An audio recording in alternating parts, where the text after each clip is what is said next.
And we are live with the PokerTube weekly podcast. I am Jeff Boski. This is Michael Haag. Welcome to the show, Mike. Pleasure to see you again. Yeah, thanks, man. Always happy to be here.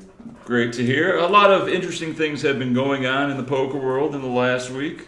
Let's talk about them. Yeah, what's new? I heard about the new rules of the WSOP with the clock calling. Clock calling. I have been one of the most adamant and prolific clock callers in all of history. For my own benefit and personal entertainment, I love the drama it brings to the table, the level of disrespect that it's proposed that how dare you call a clock on me? I'm only 2 minutes in the tank. Yeah, exactly. 2 minutes.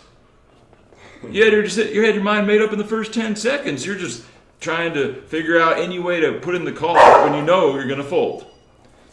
Unacceptable.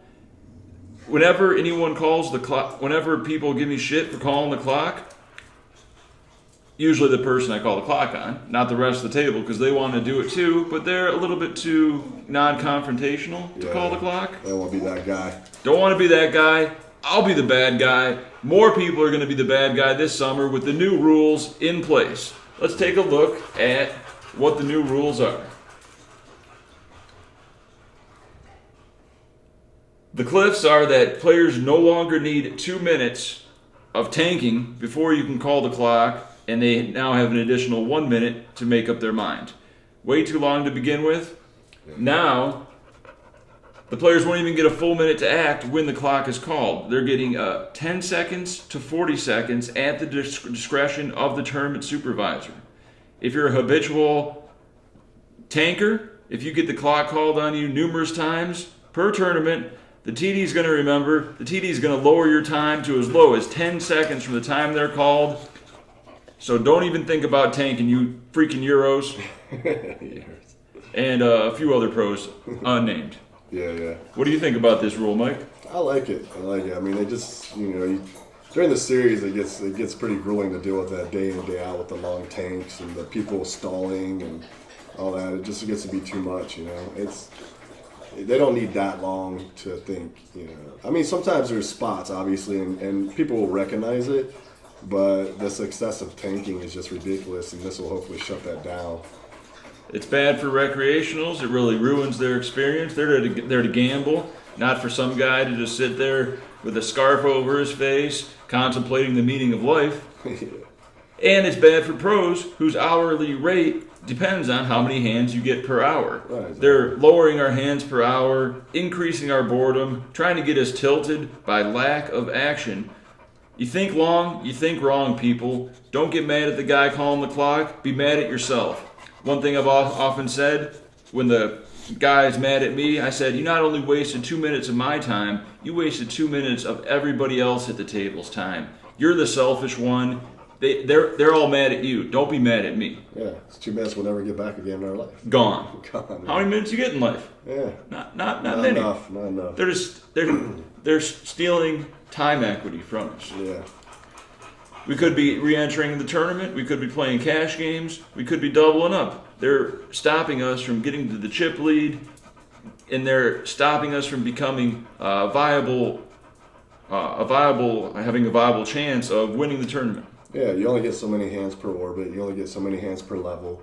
And when you got these guys that are excessively tanking on every hand, that really cuts down the amount of hands you get per orbit per level. And that really hurts your tournament, for how you're going to approach.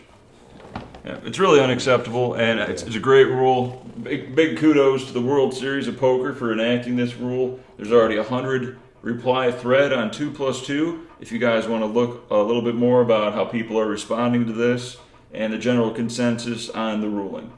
Yeah, I'm down with it. I like it. It's rule number 80 in the WSOP rules online if you want to check it out. And 2 thumbs up for less tanking, more action. Yeah, exactly. What else has been new, Mike?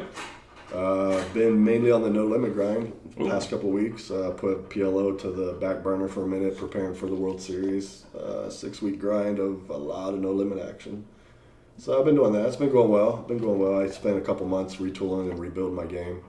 think I mentioned it before, but yeah, work with the Solve for Why guys, and so now I've been more comfortable to where I got back on the no limit grind and implementing everything that I've been learning and working on. And so far, so good. I like it. I'm actually enjoying the game again, so that's cool. Yeah, that's a big part of it. Yeah. Matt Berkey's behind that? Yeah, he is. Matt Berkey started Solve for Why. Nice. You have Matt Berkey, Christian Soto, and Jordan Young are the three guys who run the academy, which was a great experience for me. Really helped my game a lot. And I worked with Jordan Young post-academy on my game to learn to implement everything. So I give them guys a lot of credit because they really woke my game up and brought back from the dead, and I can appreciate that. That's good. Yeah. Yeah, the passion and just the clarity of the thought process is so important. You got to be in the zone, or else you're out of the zone. Yeah, exactly. Like the Solve for Why guys, they take a whole different approach too, which is cool because they give you the tools to approach the game in a new way. They don't tell you, hey, play this way, play that way, play this way. They give you the tools, and then you build your game off the tools that are given to you, and you just see the game differently, and then you rebuild from there and approach the game in a whole different light, compared to before. So there's like no set rules or anything. It's just they give you all the tools, and you can look over the game and see what you can do to make your own game out of it. They give you a new way of thinking, is what it is, and that's the great thing about it. It's different than most coaching styles that I've worked with before. So there's a lot of ways to think about the game of poker, but how you apply it really is the most important. Right. Yeah. Is there a lot of range versus range analysis in that? Yep. A lot of range assessing, range breakdown, board range, board textures, and there's just so much to it, so deep. It's taken me some. I think I went to the academy 2 months ago, and I put no limit on a break for a couple months just because it was overwhelming, and I wanted to take the time to really, really dig in deep and learn what they've been giving me, what they gave me to work on, so that way I can go to the game with full confidence and know that I'm going to implement it correctly. And since then, I've been back for 2 weeks, and it's really been a big change. I just see the game differently, I approach it differently, I'm viewed differently. Like now that they think I'm the maniac fish at the table when I sit down, which is perfect for me. I'm like, yeah, that's what I like. Think of me like that, but they don't realize how calculated I am behind all that. So it's been good for me. I like it. Yeah. Definitely enjoying it, and I'm ready for the series. I'm really looking forward to moving up in stakes in the series. Right now I'm just grinding a lot of 2-5 no limit, just to take my time to get very familiar with what I'm doing now. And then during the series I'm going to play a lot of 5-10, 10-20. So that'll be a lot of fun. Yeah, I'm excited about that. I can't wait. Yeah, it's definitely more fun to be table captain than table second class citizen. Yeah, exactly. You get paid when you get the big hands, and everybody seems to be gunning for you, and they'll just fold their hands, just say, "Oh, I'm just waiting for jacks plus, and I'll get them." Yeah. And that might be the time you just raise fold, and exactly. they got you, I guess, but not all of it. Yeah, they try to do the trappy on me, and it's not working out for them very well. Nope. I've been a lot more aggressive recently in my tournament game, and just pulling the trigger even when it's just the gut reflex is like, don't do that. Mm-hmm. Yeah. If this doesn't work, this is going to look real bad. You can't be afraid of that. No, you can't be afraid of what people are going to think or how you're going to look. If it works, it works. If it doesn't, it doesn't. But your gut's telling you to go for it. To win a tournament, so many things have to go right. You have to take so many calculated gambles. You can't just wait for ace, king, jacks plus, fold everything else. You're just going to blind out. Exactly. You raise with the 8-6 suited, the button 3-bets you. You think he's capable of 3-betting light. There's 30% of your increase to your stack if you jam and it gets through, or your 30% chance to win if you get called. You just got to calculate the times it'll get through versus the times you get called. Either way, you're either going to win 30% of your chips, or you're going to win 220% of your chips, or you're going to lose. So those are the outcomes compared to fold and lose 8% of your chips. Yeah. I mean, those are the variables you have to face, and that's what the decision-making process is all about. But in the end, go with your gut, because I definitely had much more regret not going for it than going for it and being wrong. it eats me up inside for the next, few hands. Like, Yeah. man, I should have just pulled the trigger. Should have just Yeah. fucking went for it. Been there plenty of times. Yeah. Sometimes So you just got to go for it, Just be like, because it's about trusting your instincts too, and how often are you right with your instincts? If I'm going to be right, more often than not, say 60, 70% of the time, I'm going to be wrong, 30, 40% of the time. I'll take that 60, 70% every time, I agree. And volatility is the key to winning tournaments. You're not going to win those chips just by knitting it up. No, definitely not. You got to keep on it. In tournaments, the levels jump up every 40 minutes, every hour. So you got to be accumulating chips. The chip value is so high in tournaments. You have that pressure constantly to be accumulating chips the whole way through. You can't just sit back on a stack. Even if you have I see it very often. I was talking to a friend the other day. We were talking about like when you get a big stack early in a tournament, right? Say you're like midway through day one and you got a big stack and you're like one of the chip leader guys, top 4 or 5, right? Yeah. It really doesn't matter because it's only day one. And some people like to sit back on their big stack and be like, okay, I got a big stack. I'm going to kind of just chill. And you can't do that because you have to keep it alive. Because I've gone into day twos recently in main events with big stacks, been pretty happy with it, and still didn't cash. But I didn't sit back on my stack either. I played, and I got unlucky a few times. But it's like I'm keeping the pressure on, and I'm continuing to try and build my stack because every single chip has so much value through the tournament. You can't just sit back on it because the pressure's there constantly to constantly build it, And more importantly, the being able to pressure other people, their stacks, their tournament lives. Yeah. You shove on them. If you're wrong, you can either suck out or you still got chips behind to come back. Exactly. They're wrong, they lose, they're done. Yeah, exactly. And that gives you way more fold equity and way more flexibility as to your options. Where if you have 10 blinds, you got one option. Yeah. Shove all in and hope. Yeah, exactly. You got 50 blinds, you can 3-bet fold, you can cold 4-bet fold, or you can just have it. Yeah. And then they think you're bluffing. So I know a lot of people in the vlog comments are saying, bro, you're too aggressive. Fold. Commonly fold because ace jack, ace queen don't play these hands because I'm just going to lose. And another thing they say is people that watch the vlog are going to react to how aggressive you are and, play accordingly. Yeah. It's like, okay, what are you going to do? 3-bet me with air? Okay, and then I shove on you and you just lost all those 3-bet chips. Yeah. Is that the right adjustment? No. Are you going to trap me? I can check too. It's a possibility. I'd rather know someone's a nit than know that they're super aggressive. I'd rather play against nits than super aggressive people because they're more predictable.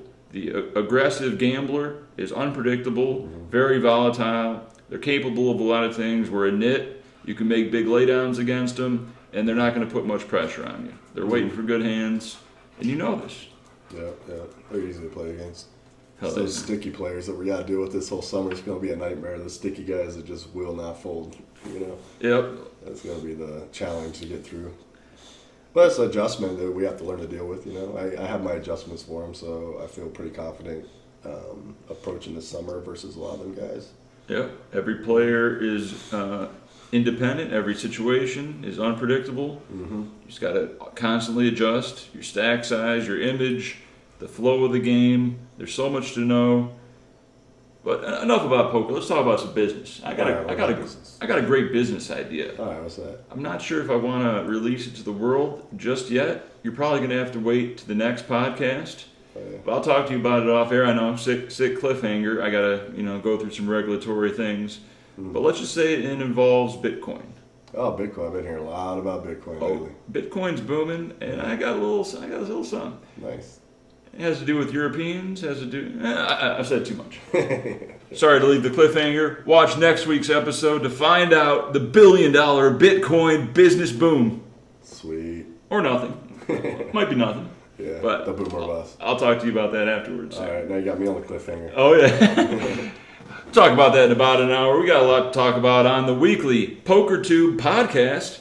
Thanks for joining in. Make sure you hit that subscribe button to be alerted when the new one drops. I'm also dropping Las Vegas summer tips at all the different casinos. In the next few days, there's going to be tips starting with May 15th The series officially kicks off with the Venetian Deep Stack Extravaganza. They got a couple 3-day, 250 events. Venetian has a completely packed schedule. Rake's a little high, but the money's there. Plenty of recreationals, plenty of pros, good food from the Grand Lux. I'll go over all this in the upcoming PokerTube videos. Make sure you check those out. Yep, definitely check those out. 'Cause you need all those pro tips to get through the summer. Oh, they'll save you. They'll save you some money. It might make you some money. It's all about the money. Information is power. I've been doing it for 10 plus years every summer. I probably shouldn't be giving them away. It's probably hurting. Now we'll be like swamped and won't be able to get to. Damn. Yeah. Whatever. I like giving back. Just say what's up to me. You see me at the Rio. Say thanks for the pro tip. You saved me X amount of money on Uber rides, on the hotel, the food comps, bathroom line etiquette. Oh yeah. I make sure I go early. I don't mess around with that. You do the missed 2 minutes. I do. Yeah. 'Cause I'm like, I hate waiting till the clock. So I always look and I see where I'm at. And my luck though, I always end up being the big blind. I'm like, damn man, I gotta wait, and now I'm screwed. But I try to do the missed 2 minutes. Yeah. It's a sacrifice, but it could be worth it. One thing I do if I don't have to go too bad, I'll just go do something else for 10 minutes. By then the lines have kind of died down, but of course it's just a bathroom infested with urine smell in the air. How many gallons of urine are dispensed in that 20-minute period? Yeah, I can imagine. Hey, I got a pro tip. Go there and dress up as a female. When on break, you can go there and you won't have no problem with the bathrooms because those are like smooth sailing every break. Shout out to the social justice warriors out there. We're dressing up like females just to use your bathroom. Yeah, there you go. How you love me now? Yeah. Taking advantage. They won't notice. Yeah, they won't you know. got the female build. Yeah, I'll still wig on. They won't know nothing. Most ripped female at the Rio. Like, is this toilet used? Excuse me. You got any toilet? Can you spare a square? Yeah, exactly. Seinfeld. Yeah. How do you? I was going to ask you about how do you prepare going into the series, being that it's like a long 6-week grind. What do you do to prepare, like physically, mentally, all that? Is there any preparation that you do personally? Yeah, I'm pretty shitty when it comes to working out and cardio. I'm not dedicated like you, but I'm trying to get in that mindset. Join this gym that just opened by me. I know it's just so much endurance, mental endurance, and just mental focus at the table, knowing you're going to be there for 12, 14 hours. And the later stages, the more equity it's worth. Yeah. Your big blind per 100 and just the overall effects on you bagging and tagging, making day 2, making the final table. So you want to be sharpest at the latest. So I don't really take any drug, although I heard vitamin B12 or vitamin B6, D12, I don't know, something of mental sharpness. Yeah, I'm not sure which one that is actually. B6, I got it over here somewhere. Yeah, I gotta find what that is. Yeah. Good, I need it. Yeah, I did a interview with Dr. Allen from Dr. Allen Wellness, works with Christina Lindley, and he recommended that. I believe it's B6. B6. Huh? Yeah. Easily Google. Yeah. But stay even keeled. In the video I just released about the 4 casinos and the eating options, I definitely say disregard the immediate pleasure of eating the burger and fries, the big lasagna, the all-you-can-eat buffet deal. Eat small portions, eat healthy, protein balls, protein bars. Space it out every couple hours so your body doesn't get fatigued, because coming back from dinner, you'll be able to tell who ate a big-ass meal and is just zoning out. They're tired. They got 6 more hours to play, and I don't know what's going through their mind, but you got to be ready. Yeah. So those are the key. Like the late stages in the day are like so important. It's everything. Yeah. Like what I kind of do is like in the earlier stages, I don't mentally exhaust myself in the earlier stages so much. You know, first couple of breaks up to there, I'm like kind of just doing my thing without too much mental exhaustion. And then once we get around dinner break and beyond, that's when it's like I try to be very focused. That's when I start to use up a lot of my mental energy is in the later stages, because that's when I need it the most, you know. Yeah. Does that make sense to you to utilize it like that, or what do you think? I agree that, and that's actually, me and my buddy had a little argument about late regging compared to regging on time. Late regging.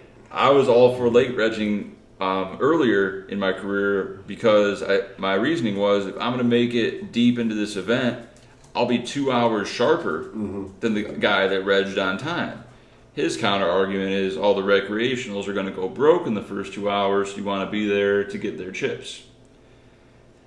I mean, there's arguments back and forth. The earlier I get there, possibly the more likely it is I'm going to have to re-enter, and it's going to cost me more money because I'm there for more of the re-entry period. I'm confident playing my 10 to 20 big blind stack. How valuable is that compared to playing 100 blinds? Am I just going to spew off, or am I going to be able to capitalize on the recreationals that aren't playing well? Yeah.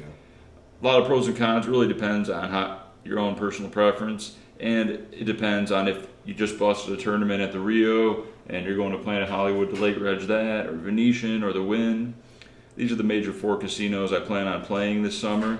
As far as avoiding burnout, which you mentioned, I have a schedule right over here of the most valuable tournaments that I must play. Everything else, it's just how I'm feeling. But these, I'm really going to prepare the night before, not go out to strip clubs, not go out to 2 a.m. sushi joints, get a lot of rest, good nutrition, take the dogs to the park every day before, so I get some good vitamin D, good exercise. Even though it's 100 degrees out, it's going to get you motivated to play some poker, as opposed to just rolling out of bed at 12:30, not showering, Ubering to the Rio in your hoodie, unwashed clothes, iPod, headphones, just being a miserable reg. You got to be excited. You got to be just in the zone and mentally clear, paying attention to everything, not checking out stupid drama on Twitter. There's a lot that goes into it, and it's just not for everybody. They can't handle the grind of 6 weeks of unlimited tournaments available every day. I wonder if I'll even play how many of the 235 deep stacks I'm going to play this year. The ones at you reg from 2 p.m. to 4 p.m. Get about 1,000 players at the Rio. The chairs are horrible. The dealers are horrible. But the competition's horrible. Yeah. So sick. The value is great. You make like 50, 60K on a $200 buy-in. Yes, you can. Crazy. Yes, you can. Yeah. So that's usually plan B, depending on what's going on at other casinos. But avoiding burnout, and just because you can play 12, 14 hours a day, sleep for 8 hours, and you're right at the casino every fucking day for weeks on end. Yeah. Just depends how bad you want it, what type of bankroll you got. If you got backers putting you into these things, they might pressure you to play certain events or berate you for not coming with your A game to a given event. And you owe it to them to always have your A game, because they're believing in you and they're backing you. So I've heard people just punting off buy-ins because they got other stuff to do. Yeah, or they're in a 500, but they want to lose so they can get in the 1500. Yeah. It's like, what? Yeah, that's not right. These are not the people you want to invest in. No, for sure. Actually, I got the list right here.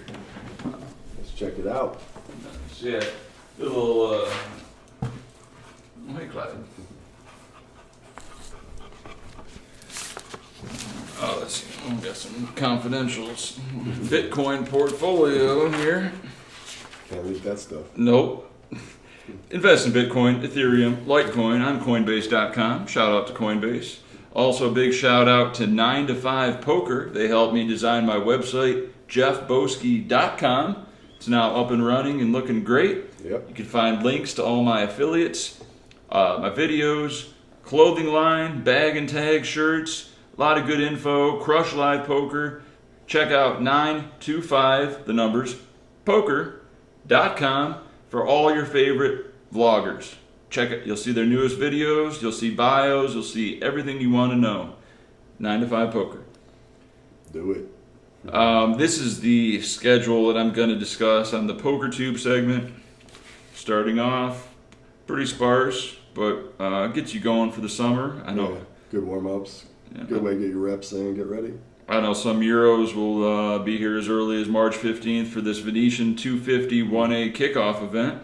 Yeah. What's the guarantee on that 250? Whew, I think it's pretty damn big. Maybe 200, 150K, 200K? Oh, okay. That's the one that has the 30-minute blind structure? Possibly. I think it is, yeah. Possibly. I'm going to have to look at that schedule.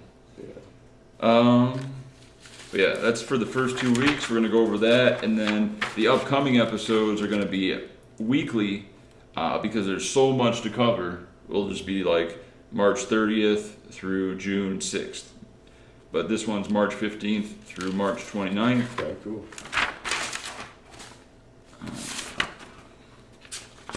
There we go. I don't know if you guys can see this, but that's the official calendar of the highest value, highest buy-in events.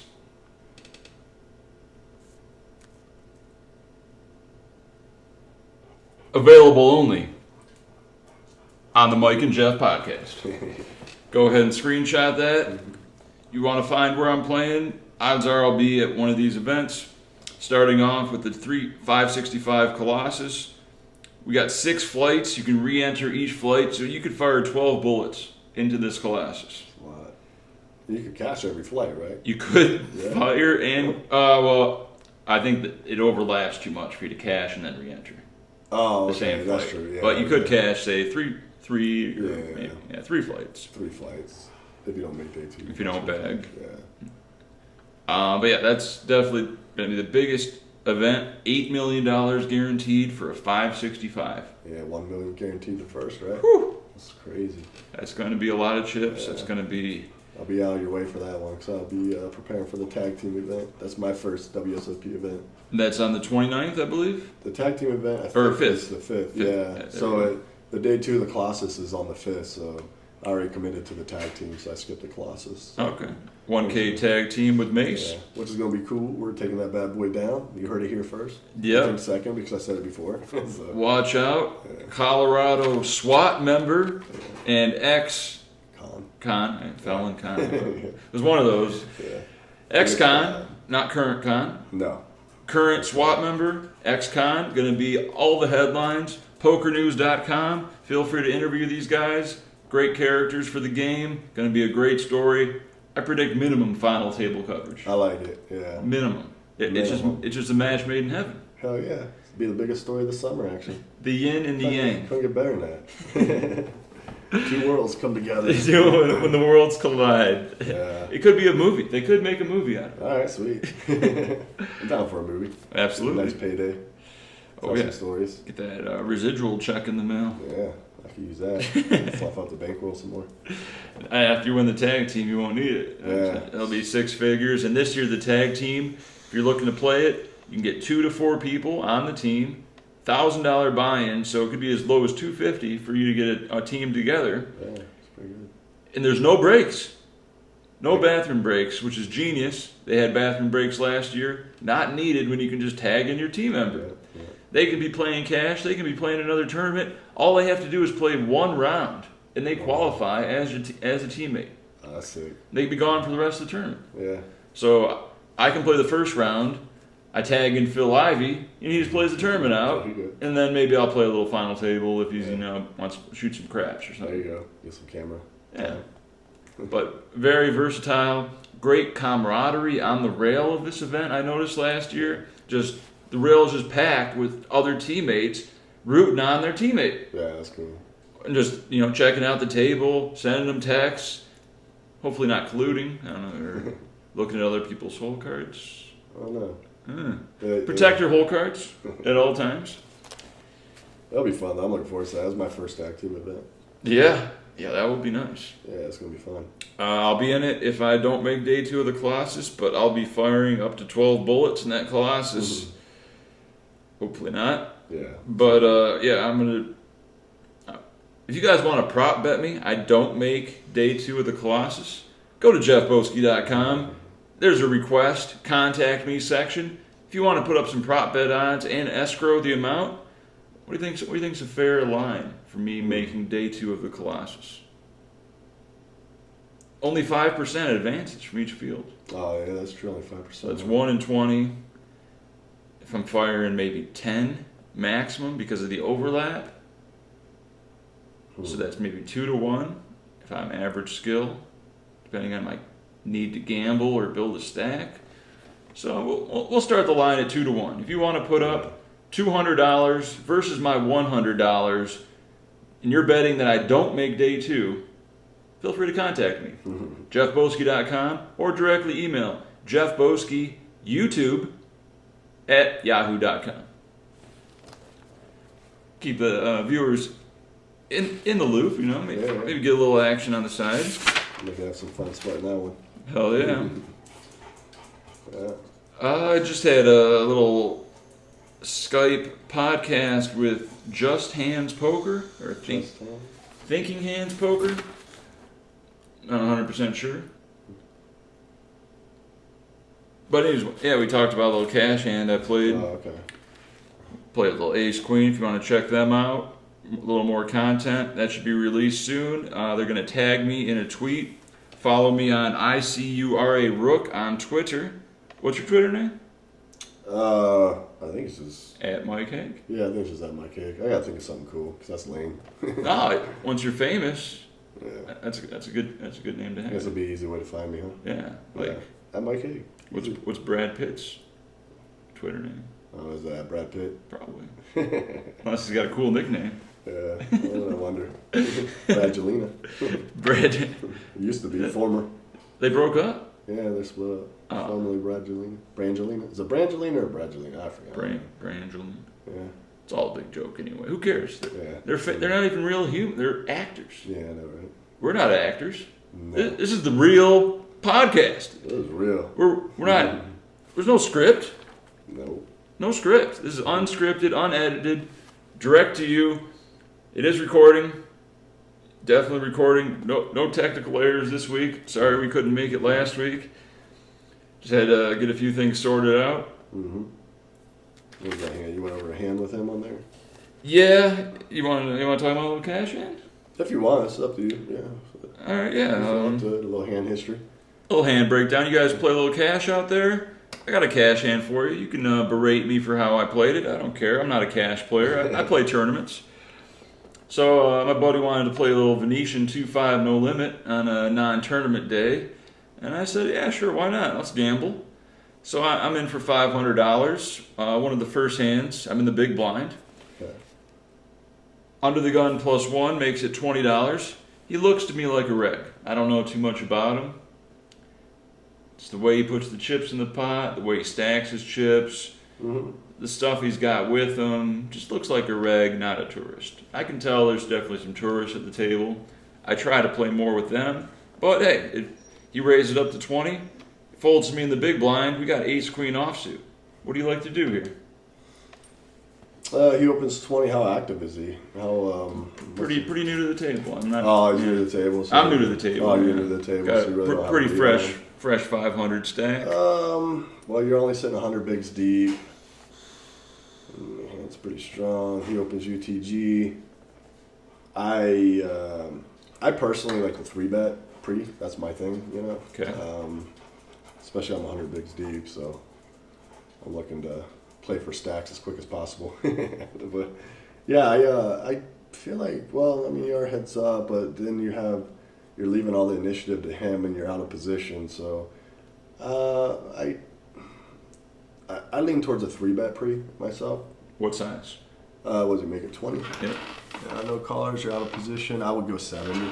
Okay. Because you're out of position. 3.5. So I bump it a little bit. I might go 75, Do you factor in the lack of rake that you'll have to pay if he folds into your decision? No, I don't think so. Because if you call, boom, $5 is gone. Mm-hmm. But if you 3-bet and he folds, there's no rake, right? Yeah, Pretty you don't flat. see a flop. No flop, no rake. Yeah, no flop, no So you rake. save that $5 out of the pot and you take it down. Mm-hmm. So that's definitely a benefit towards 3-betting pre. Yeah, Or maybe even make it 75 or 80.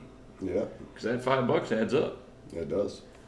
But yeah. I like the 3-bet pre myself personally. Yeah, I don't like, this way I take the initiative in my hands.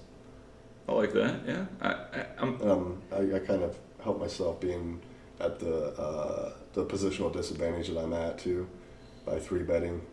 Yeah, I agree. Usually I 3-bet here in a tournament, but like I said, I'm pretty new to cash.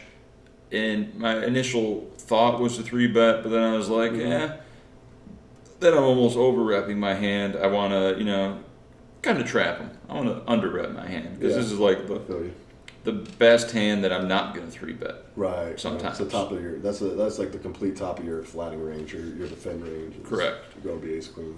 So I figure on a lot of boards, I'm really deceiving him in where he thinks I can't have ace queen. So we're going to see a flop. Play it accordingly. Okay. So you flatted. I flatted. Okay. Flop comes queen 10-9, 2 spades. I do not have a spade. Okay. I think check your whole range here, right? Do you have a leading range? If I flat here, I'm checking my range. What do you think about this flop here as far as being a range advantage, neutral, disadvantage flop? I think it's probably more advantageous to his range in general, but with my exact hand, I think I'm slightly ahead of his holdings. Okay. And you check this flop to him, correct? Yep. Okay. I think that would be. It is a bit of range advantage. You could almost say it's neutral because it kind of queen 10-9 very connected. It was rainbow or 2 spades. 2 spades, yeah. For his range, it's probably range neutral to his opening range, but yeah. Well, he does have all the aces, kings, queens, 10s, 9s. He's got the king jack. He's got the okay. All right. Trying to see how I'd assess that, but yeah, I would check the flop. Okay, I check.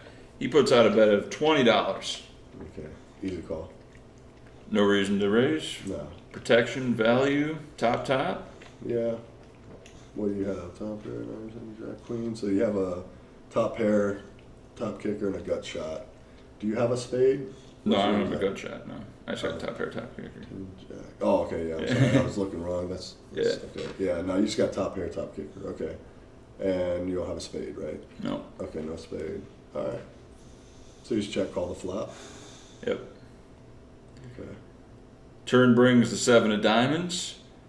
Plan really on the flop, going through my mind, was just to check call down. You're looking to realize your equity at this point. Yep, and just stay under repped. Mm-hmm. Just set in the trap, unless like a jack of spades or an 8 comes off. Those are like the only scare cards I'm really worried about. Maybe, or a king. A king would be a bad card also. So as long as those cards don't come off, I'm just going to check call whatever. Yeah. I check. He bets $55. Nothing's really changed. Easy call. No reason to start raising now.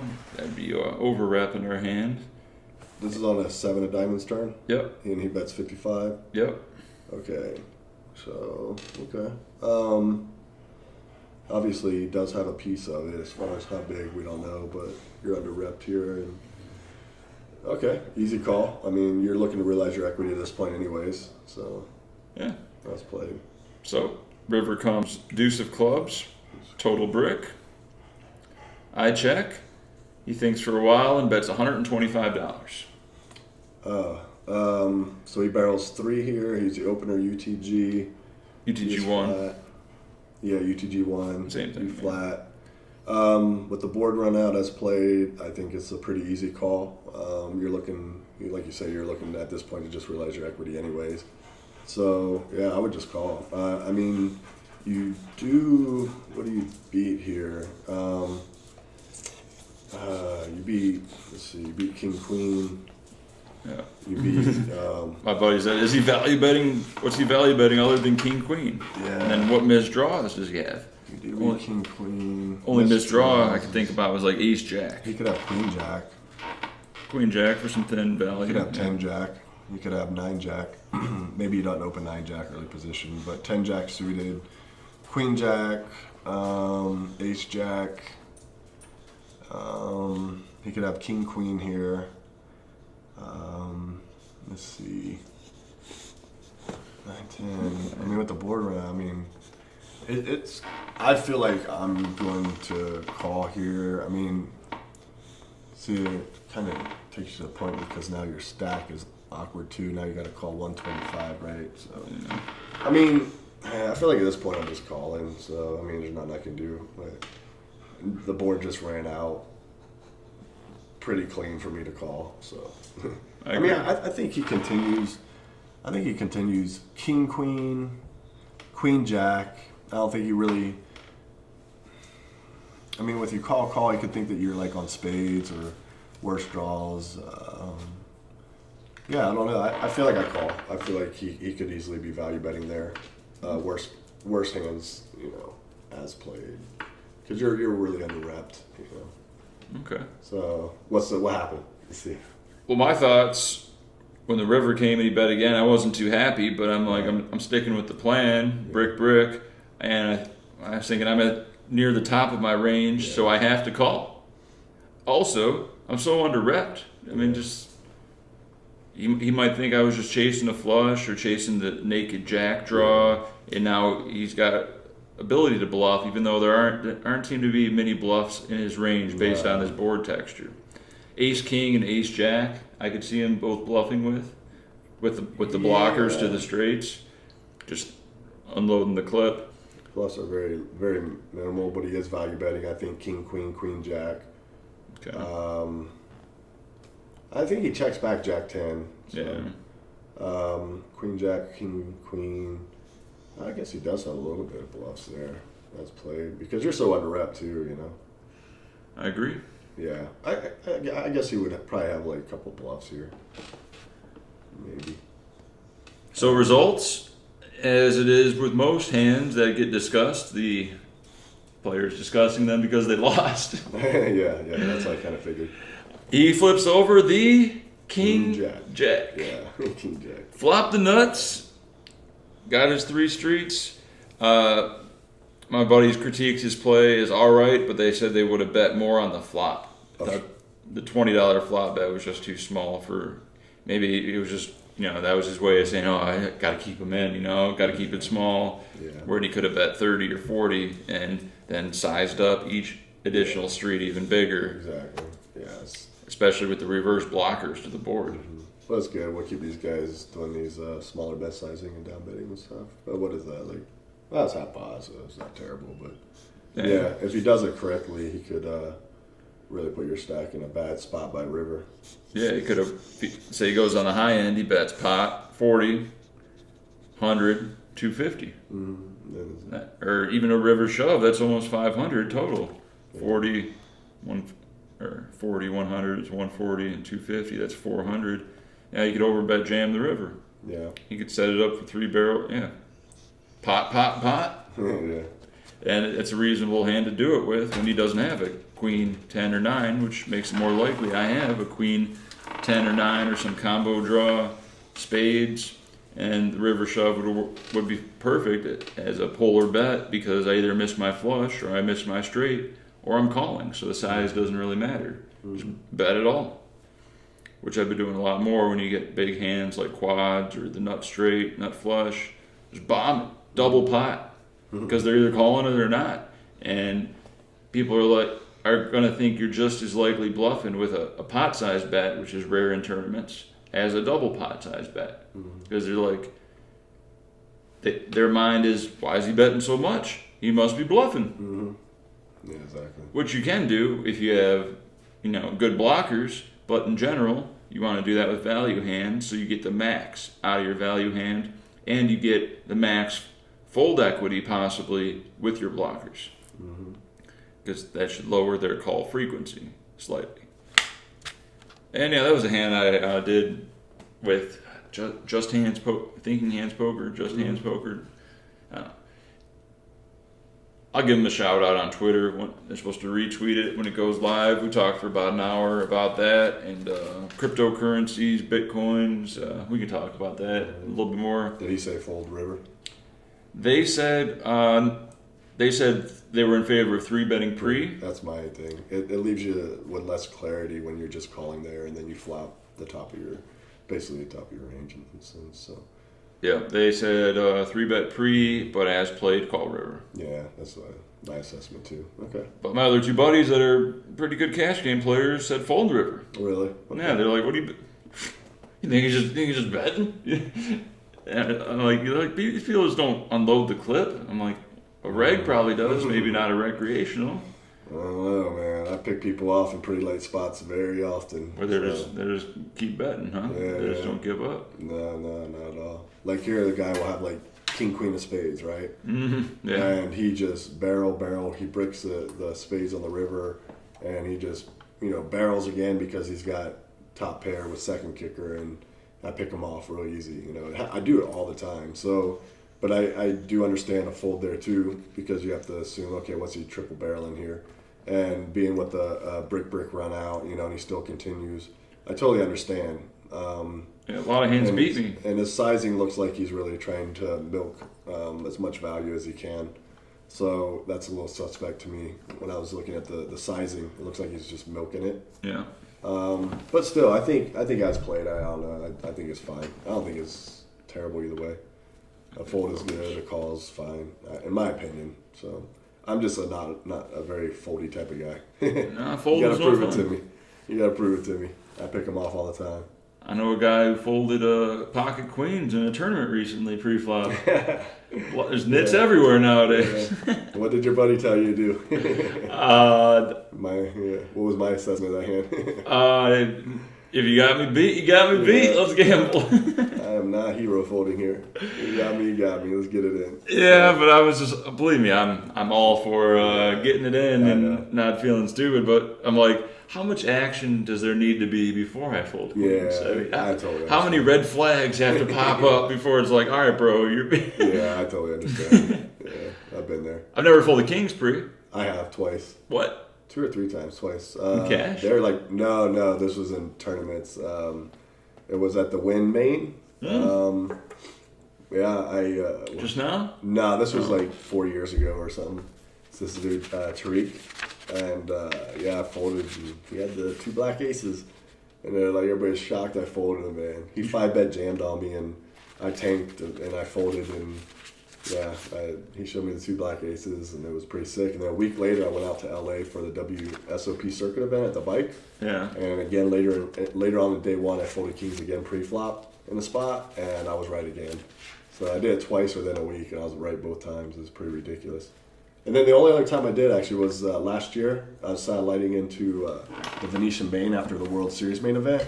I forgot, so I did do it 3 times, but it wasn't. I've never done a cash game that I can think of that I can remember. But in the satellite I did, I was right to make the fold, but I would have won and I would have scooped monster pot and could have went home, went to bed, and got my seat with no problem. But because I would have hit a king and busted aces and another guy. Oh my God. Yeah, but I folded kings pre-flop there too, which was a correct fold because I'm in a satellite first seat and I had plenty of chips. So I was like, I can fold here. It sucks, but I can fold. And I got chips to get my seat. But man, I fold, and next thing you know, it was like I didn't get a hand. I was blinding out. I got so low on chips. I was like, I can't believe I folded kings now pre-flop, and I'm probably not going to get my seat. I was so disappointed, but I ended up squeezing one out. So yeah, luckily, but yeah, so I had 3 times. But in the satellite, mega satellite, I don't count because that just comes down to spots where you need to fold hands like that sometimes, Yeah. So yeah, it was a pretty easy spot to get off my hand when he 4-bet jammed on me, and I'm like, this dude's got to have aces. We're in a mega, and we both have all the chips, and so I folded. He had aces, but I would have won. I would have flopped the king and seat open both of them, and had plenty of chips. Were blurred out. Seat open. Oh, Yeah. Seat open. Yeah, so I was, so I have, but I can't think of doing a cash game though. But nowadays I'm not really into hero folding. So hero folding is almost out of my game now. Yeah, there's just too much downside and personal regret compared to not gamble. Yeah, exactly. I gotta calm Gambling's down more fun. I gotta calm down my hero calling. That's what I gotta calm down. My hero calling is ridiculous. Yeah, it's like, oh, ace high. He could have missed. I call. Yeah. Oh, he didn't No, miss. he has it. Shit. Yeah. He could have That's missed been my any of these motto. draws. Yeah. No. No. Ace high. Yeah. Then there's the value of being right.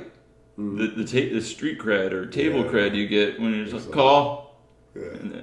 And I've done that where they just muck. And I'm like, oh man, I wish you didn't muck so I could sew the ace high. Yeah. But I'll just take it. Yeah. What's your best non-pair call you made? Like, your hero call was the best one. Win main, maybe 3 years ago. Queen high. Me too. That's my best. Is Queen High, Venetian main. About 3 years ago too. That's funny. It's around the same time. Yeah, let's see. My buddy Steve was at. I think my buddy Steve Grainer was at the table. Oh, yeah, I know Steve Grainer. And aggro guy opened middle position.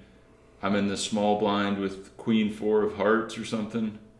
And had to go for the little three bet, show him who's boss, get in the mix. Not the best hand, but sometimes you just get a feeling. You get a feeling they're not too strong. You got to attack the weakness. So we 3-bet to 3x or whatever. He calls. Flop comes. What was it? 6, 6, 8. So I got nothing, but I put in a small C bet. He calls. The turns. An ace. It's still pretty blurry, but it's general idea. Turns an ace, goes check, check. The river's an 8. Or no, god damn, that's not right. Okay, start over. 6, 6, 8 board. Bet call. Turn. Jack. Check, check. River 8. So now it's 6, 6, 8, 8 jack. Okay. It's almost like what my hand was. I check, just giving up. Then he bets an amount, half pot or something. Mm-hmm. And I'm thinking, I just don't think he has a 6, an 8, or a jack. Mm-hmm. And I don't think he's value betting ace high. So what can I beat here? Under pairs to the board, deuces, threes. Under pairs that got counterfeited. And for some reason, I just looked at him, and he just looked very uneasy. Mm-hmm. He's just like, it was a look of, this is the only way I can win the pot. And he couldn't be bluffing with any king highs, and I think he just checked back all his ace highs. And I don't think he turned a jack, because what flats the flop, or calls a 3-bet, flats the flop, turns a jack, maybe ace jack. And I just like queen reg, suited, nothing. And I called. He showed pocket 3s or something. Mm-hmm. Yeah, pocket 3s. And I showed the queen high, and the table was just like, yeah, what? What the hell? Feels good. What the hell just happened here? Like, first of all, you could be like, he 3-bet queen 4 from the small blind. Mm-hmm. C-bet normal, okay. Mm-hmm. Turn check, check normal, but the river check call. I think I did really well in that tournament. I forget exactly what happened, but that was just like a real big confidence boost. Yeah, and feels good. Definitely a losing call long run. Right. But when I just broke it down, I just put him on the under pairs, deuces, 3s, 4s, fives. And so deuces, 3s, 4s, 5s, 7s would have played as a better 2-pair. So I put him on just a few combos. But it just made sense, and I remember talking to Steve about the hand, and he said he didn't like it because he could be value betting ace high. And I was just like, nah, I think he checked back ace high, and I think that was the big pivotal moment in the hand, whether or not. So he had position on you. Yep. Yeah, I think he checks back ace high. I don't see why he would, if you check to him, I don't see why he would try to value bet ace high, though. Yeah, on 6, 6, 8, 8 jack. He could check back and realize his equity real easy there with no... Yeah, you expect me to call with queen high? Yeah, once he getting called by, if he gets a chance to check back and be good here and realize his equity with ace high, I mean... That would have been a sick own. Yeah, that would have been. You get called like he value bets ace high. You call and you try to hero call him with queen high, and then he shows his hand and you have to mock, and everybody's like, "What the hell just happened?" Or bluffing with ace high or with king high. Oh yeah, that would be sick. If he floated the flop for some reason with like king 10 or some bullshit. Yeah. The other thing I was thinking is on the 6-6-8 board, he could also have 5-7 or 7-9. Yeah, that was what. Your hand was very similar to mine, but I had position, and is almost identical. I 3-bet pre, and a guy cold called me. Actually, it was weird, and my hand ran out basically the same. And where I c-bet flop, I check back turn. I had queen 10. I wish I could remember the hand history a little better, but it's been like 3 years or so.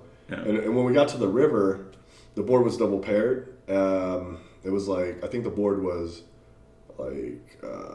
I want to say 9, 6, 6, 7, 7, or 9.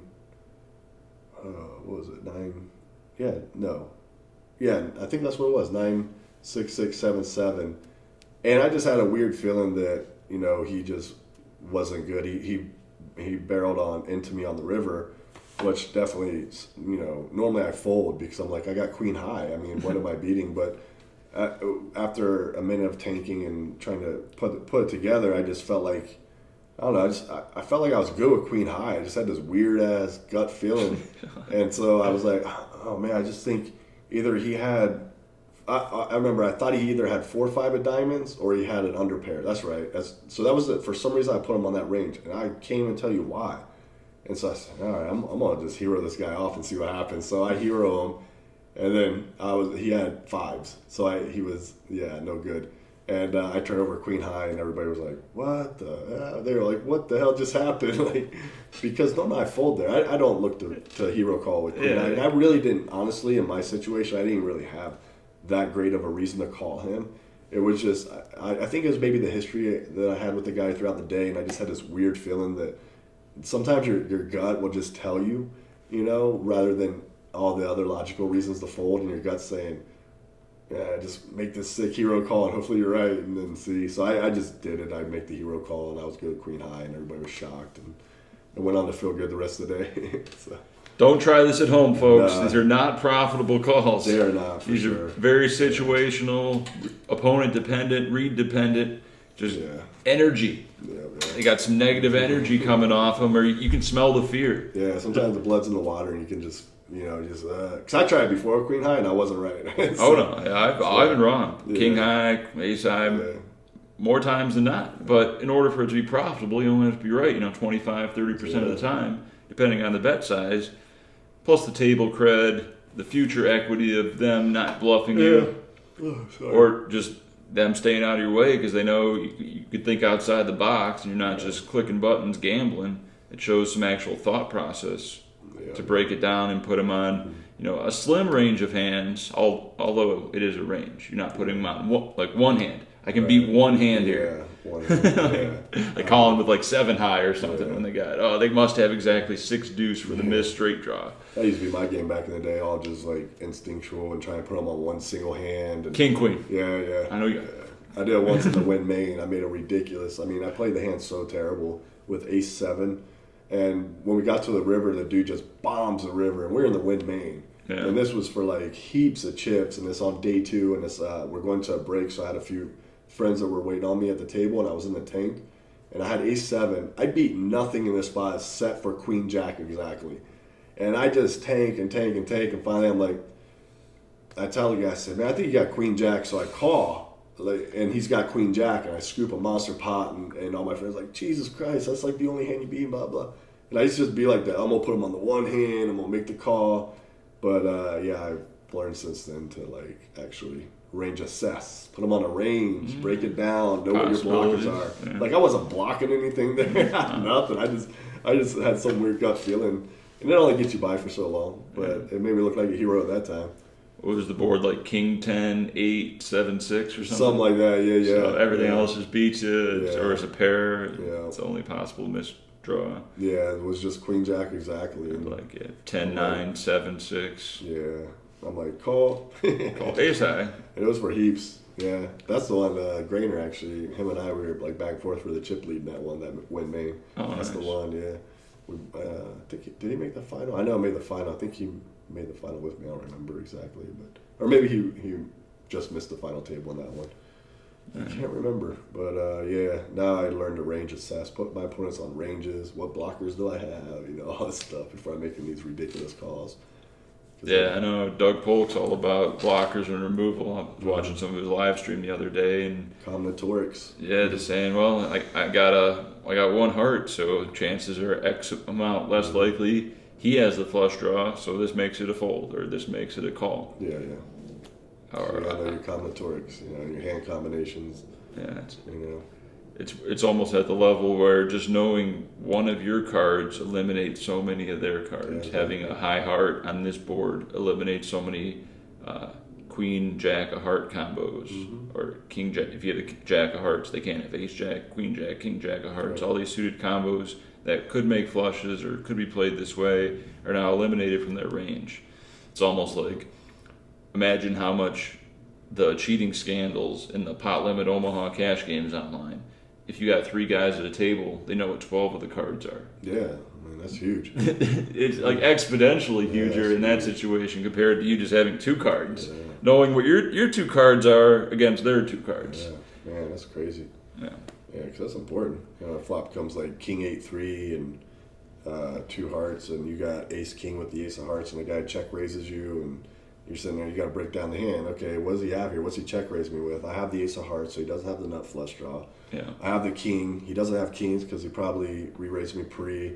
But if he does, he's only got 1 combination of a set of kings. He's got, you know, there's only 3 combinations of 8s, sets of 8s, 3 combinations, sets of 3. So there's a total of 7 combinations I don't beat, but I'm eliminating the set of kings because of the action pre. So I would take that away and be like, okay, there's 6 combinations I don't beat. How many times does he have king 8 in this spot, or king 3 or 8-3, which is probably none, so you take that out. You know, so then you start assessing is if the king's not a heart, then you can say, okay, you could have king, queen of hearts, king, jack hearts. So how many combinations of flush draws to the king does he have? There's only so many, like, so then you start breaking that off. And yeah, it's all about combinatorics and range assessing based on blockers and what you can eliminate in the range, you know. Knowing how many, you know, combinations of pairs are. There's 6. Every pair has 6 combinations. When a pair is flopped and they hit a set, there's 3 combinations, and if you have that card in your hand, now there's only 1 combination of sets, you know. So like, it's just knowing all those are very important to understand and be able to range assess your opponents, and gives you a big edge on them. It's huge. It seems even more so in Omaha with the number of cards. I remember playing some of the Omaha events last year, and just the board textures when I have all high cards and it comes 6, 7, 8. I'm like, okay, I'm done. Yeah. They got those cards. I got these cards. They hit. I didn't. Yeah. See ya. It's easy. Yeah, and in Omaha's, that's a lot of thinking through range assessing, and you got to really think it through because you're dealing with opponents who have 4 cards now. Yeah. How many combinations can they have? 2 pair plus open ender, 2 pair plus a nut flush draw, set plus a nut flush. I mean, it's just ridiculous, endless things. And then you have to look at your hand, like, what am I blocking that he could have, and all this stuff. Your brain will melt right out your ears. You can have a set of kings on king 6, 8 and be an underdog. Yeah, this is crazy. Yeah, for sure. I got it in good. I had to get in. I top set. No, you're 45%, bro. Yeah. You had a flush draw and a wrap. Yeah. Like, what? Yeah. What? Yeah. What are you gonna do? Full top set? Yeah. No. The equities are so different. Yeah.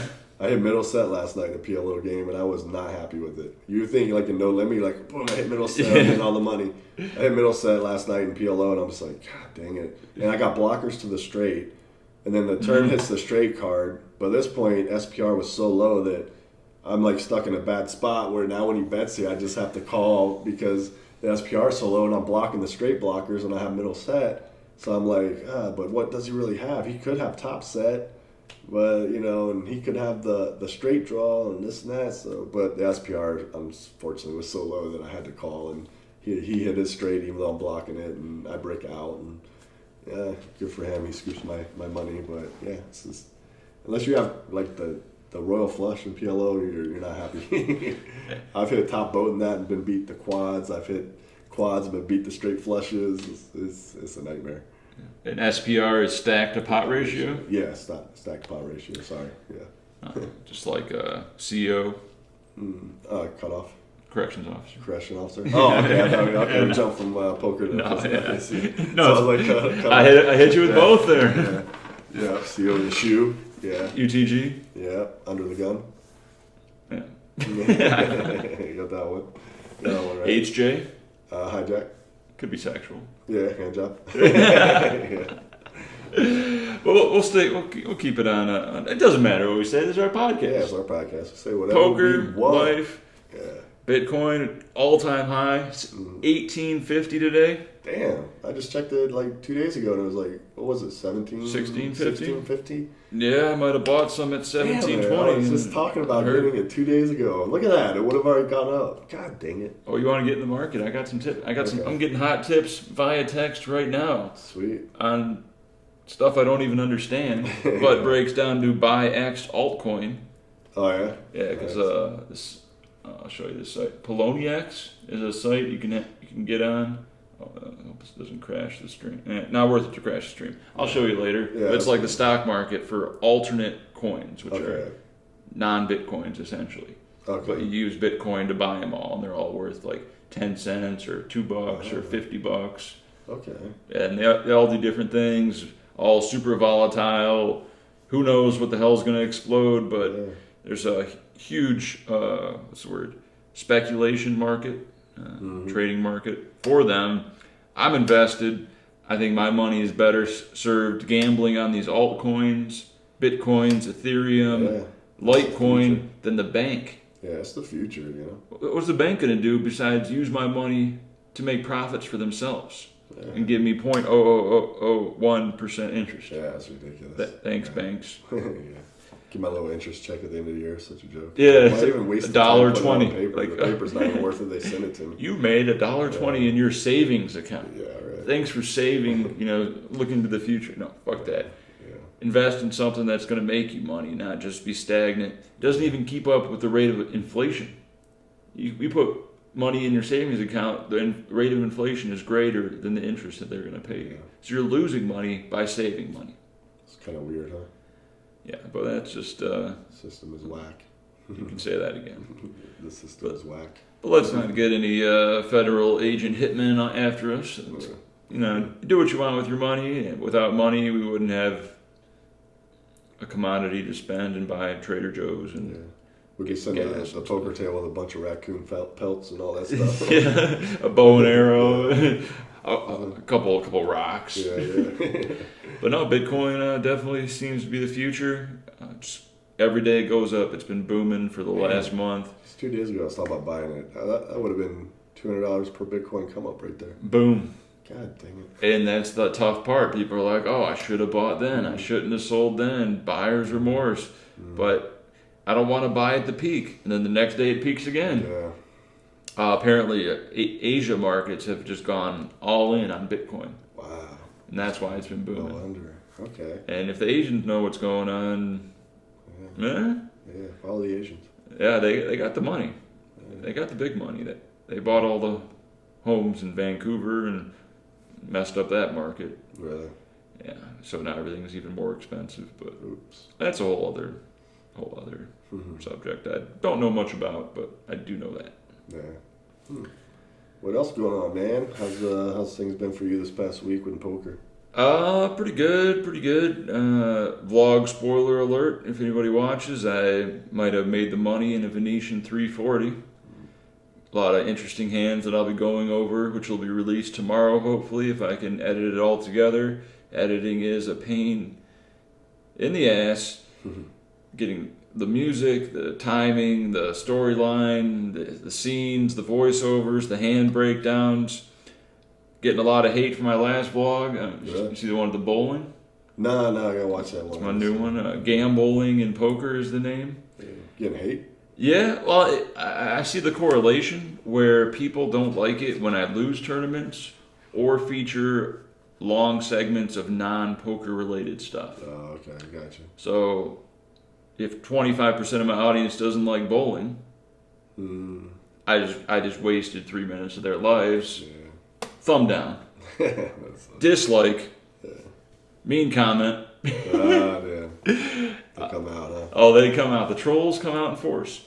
But they do seem to like me recording hands at the table, which is really frowned upon by casinos. Right. So I'm not going to risk being eliminated from a tournament or being banned from a casino for their pleasure, just to see me peel some hole cards back. Yeah. I don't see how they get their rocks off by that. I break down the hands afterwards. I get you a good feel of what's going on. I played quite a few interesting hands this week, which I'll be going over. All poker, so you'll see the difference in thumbs up to thumbs down because they just love the poker. Yeah. They like a little variety of me cooking steak, playing with the dogs. That's just real life. That's what's going on. Poker life grinder. Yeah, I mean, I'm not just gonna front and flex and pose in front of $1 million jets and Mercedes-Benz G-Wagons, pretending like something's going on that's not. No, it's real life. This isn't fake reality. This is we give it to you real. They're real. There's no sugarcoating. What do I follow me? I got a boring life. No, I got boring. that's what he says now, but I might know differently. He keeps it legal, but interesting. Try to. I've had a lot of Battlefield 1 in my life this past week. So I got back on my Battlefield 1 kick on PlayStation 4. Oh, it's a video game? Yeah, man. I took a little break from studying so hard. I needed my brain to calm down a little bit and do something different, before the series, because I've been working so hard coming up to it, and I've exhausted myself so much studying. Yeah. So, like, this past week, I was like, man, I'm going to get back on my video game, play some Battlefield 1, which tilts me more than anything in the world, but it's still fun. You guys, it's frustrating, but it's fun as hell. That's my escape. So is that like Call of Duty? Yeah, it's like Call of Duty, but it's actually better than Call of Duty nowadays because it's very realistic and it's a lot of fun. And you get some friends on there. You get these big team matches like 30 on 30, and oh shit, yeah, it's a lot of fun, man. It's cool. I haven't been playing much Call of Duty this past year. You're just killing people. Yeah, it's running around. So you got objectives. You do, capturing flags and things, all kinds of stuff, releasing pigeons and. Pigeons? All this fun stuff. Yeah, you find the pigeon, you beat the team to it, then you get it and you release the message. And then, they'll send in an air raid and bomb the team. It's cool, man. It's a lot of fun. But yeah, I've been doing that this week. Just kind of get my little escape for a minute before all the craziness kicks off. And balance is key. Yeah, balance is very important. Back when Stars was around and I was living in Michigan, my biggest D-tilter was Guitar Hero. Oh yeah, Guitar Hero. I was never good. I could play guitar, but I was never good at Guitar Hero. I was the opposite. I could never play guitar, but Guitar Hero, just rock out to some songs, play with your buddy, compete, or there's online mode where you can play against someone else. Oh yeah, that's sick. Yeah. And it's fun, competitive, and get in the zone. Uh-oh. Someone's here. Uh-oh. Get them, boys. But I think, like you said, balance is very important. That's thing. I've been looking to get back into jiu-jitsu. Yeah. In my life. That's scary. And there's some poker players out there that are getting into jiu-jitsu now, which is pretty awesome. And I've been talking to them lately, and I'm thinking about maybe getting together a group of us that maybe we could find. I go to approach my coaches, maybe like an afternoon type of thing that meets our schedules a little better, because the schedule that holds me back now is early morning or late evening, so it really messes up my daily grind. If I can get back a little bit in the earlier evening or later afternoon, it'd be perfect. I'd go back to training every day again. So I'm ready. I feel healthy again. I'm ready to get back on it. Do you have like a discussion group? Y'all talk about it? No, I went and see my coach the other day. I'm going to ask him if he has any options that would work, and then if not, I'll ask my other coach I used to work under. And then I did talk to a couple guys in the poker table recently, and they're like, yeah, if you get something going, let me know. So, yeah, that's what I want to do is maybe put together a discussion group, get a good handful of us together, and then make it worth it to have later afternoon type schedule, and, get back to training and having fun, have that balance, because jiu-jitsu is, very addicting. So, yeah, it's a great balance because it really helps you at the poker table. It does. Physical chess match. Yeah, it is. Big time, yeah. I know you're about to do this, so I'm going to do this. Arm bar me. Oh, tap, tap. Yeah. Got to read your opponents. Very good. And rear naked choke. Oh, yeah. Tap, tap. Yeah, exactly. That's great. I mean, everybody's going to kick my ass right now because I haven't trained in so long. I'm excited to get back on it. I'm just not sure if I'm going to wait till after the series, because getting back after being off for so long, it's going to take me some time to get my body used to it again. I just don't want to go into the series being run down and sore and hurt. No. So you should go. If I get it together, you should go. I know you said that was one of your fears, and you got a lot of pleasure by facing that fear of conquering the closeness of it, and just being the worst guy in the class and constantly getting beat up. Yeah.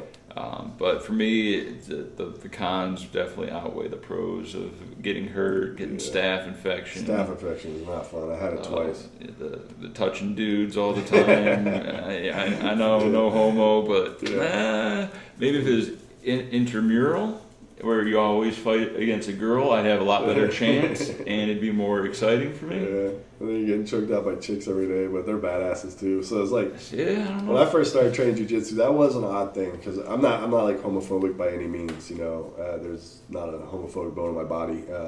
I think everybody should be able to do whatever they want, whatever makes them happy. I'm totally cool with. But it's weird, like when you first start going and you're like sweating. Roll with a dude, it's like odd, but then you get used to it pretty fast. You're like, oh, this shit's, you know, it's just, you don't even think about it anymore. You know, we all make our jokes even on the mat because we know how people think about it and stuff. But, balls in the face. Yeah, there are some moves you get some balls in the face, and that's not fun. That'll make you want to fight out real fast. Yeah, get me out of here. Yeah, it's funny. Yeah, no, I'm not going to sign up for that. But I've been actively about to start a yoga class. Yoga's good stuff too. Yeah. So that's my step. I just talked to someone on Twitter. They put some recommendations out. I just gotta fucking do it and stop procrastinating. Yeah, I did it for a while. I've heard nothing but good things. I've never heard any bad things except for an influx in back injuries from people doing yoga because they're just getting stretched and contorted into positions they're just not used to. Yeah, I haven't heard that. I was going because of my back. I was hoping to get it fixed. But, Okay. If you like hot chicks in yoga pants, you'll like yoga. I love hot. If you're a hot chick in yoga pants, feel free to send me your pics. Yeah. JeffBoski.com, Jeff Boski YouTube at yahoo.com. Yeah. I actually applied to be sponsored by girlsinyogapants.com for the last 2 World Series. They turned me down, but hey, it was worth a shot. Yeah, I would happily promote. All girls, well, most girls wear yoga pants, even if you're like a 2. Wait, am I allowed to judge girls? Yeah, That's our podcast. Yeah. If you're a 2, your butt's going to look like a 3.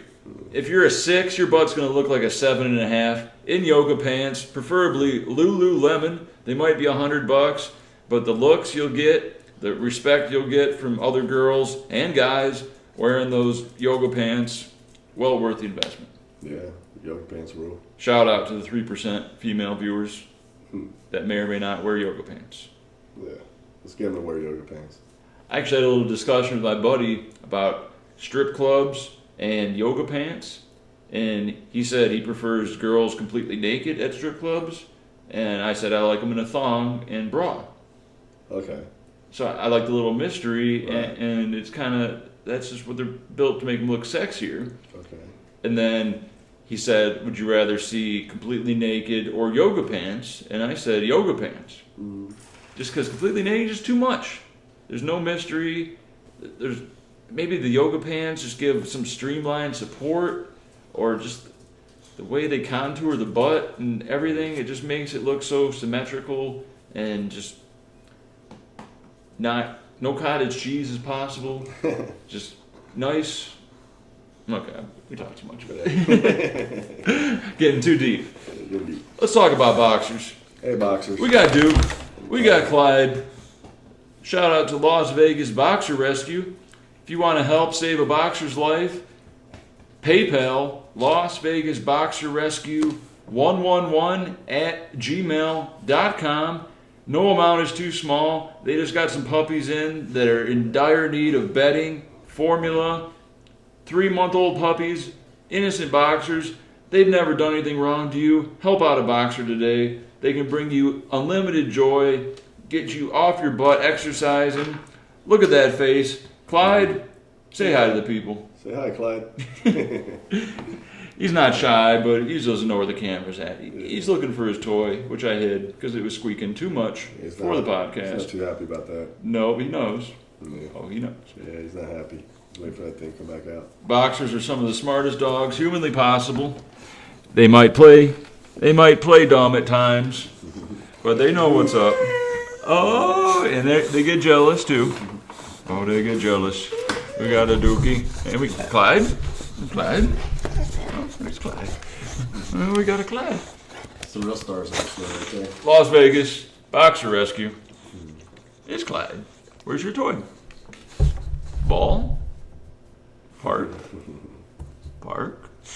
Oh, I shouldn't have said that. We're going to have to take him to the PARK now. But, is there anything else you wanted to cover, Mike?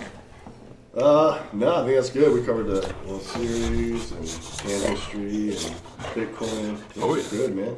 All right. Bitcoin is the future. Some stuff for next week. Oh, yeah. Stay tuned. Next, was it Thursday? Yeah, next Thursday. Next Thursday, we should be doing these every week unless our schedule stops us due to our deep runs in the World Series or some some real juicy cash games. Yep. Save a boxer. Check out PokerTube.com for all of your poker video needs, current news, trends, updates, all the drama. You want to learn about what's going on in the world when it comes to poker? You like videos? Check out PokerTube.com. Check out 9to5poker.com, your one-stop shop for Las Vegas poker vlogs. CrushLivePoker.com for all your training needs. Shout out to Girls in Yoga Pants. Yeah, Girls in Yoga Pants. Shout out. Shout out. Thanks for joining us. Stay tuned for the next episode. Hit the subscribe button on the PokerTube YouTube page. It was great talking to you, Mike. Great talking to you again. Hell yeah. Good luck on your poker grind this week. Thanks, you too, man. Should be little weekend tournaments. Stay tuned to PokerTube for my upcoming May 15th through May 29th MTT grind. If you're coming to Vegas, you don't know where to play, I know where the spots to play. Direct to you from Jeff Boski. Thanks again for watching. We're out of here. And we are out. And we are out.